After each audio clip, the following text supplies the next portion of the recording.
அஸ்ஸலாமு அலைக்கும். Hi all. உங்கள் பசங்களும் பிக்கி ஈட்டரா? வரி பண்ணவே வேண்டாம்.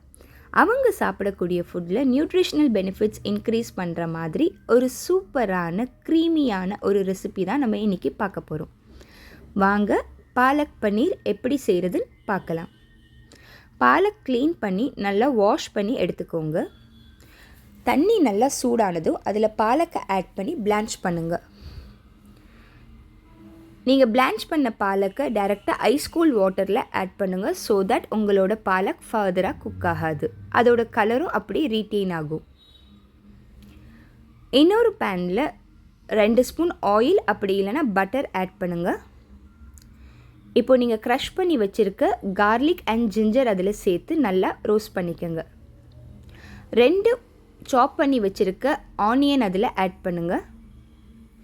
வெங்காயம் நல்லா இந்த அளவுக்கு வதங்கினதும் அதில் பலமான 3 தக்காளியை அரைச்சி சேர்த்துக்கோங்க.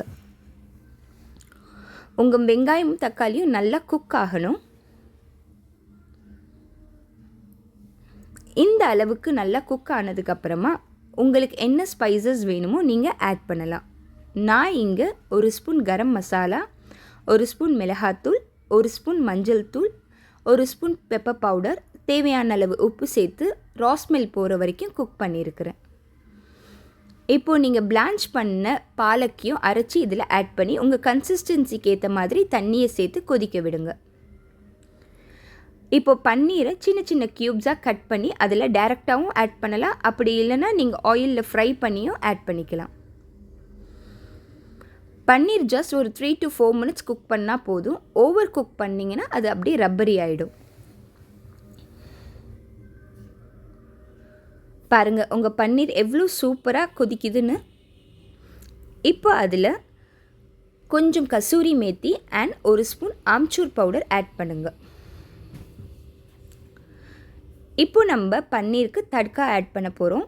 1 ஸ்பூன் ஆயில் எடுத்துகிட்டு அதில் 1 spoon jeera and 1/2 spoon chilli powder சேர்த்து பொரிஞ்சதும் டைரெக்டாக இந்த பாலக் பன்னீரில் ஆட் பண்ணிக்கோங்க. Last but not least 2 spoon fresh cream add பண்ணுறதுனால உங்களோட பாலக்கில் இன்னும் டேஸ்ட் ரிச்னஸ் கொடுக்கும். ஆரல்ஸ் நீங்கள் மில்க் அப்படி இல்லைன்னா கர்டும் ஆட் பண்ணலாம். பாருங்கள் சூப்பரான ஒரு பாலக் பன்னீர் ரெடி. இதை உங்கள் ரோட்டி ஆர் புலாவ் கூட என்ஜாய் பண்ணுங்கள்.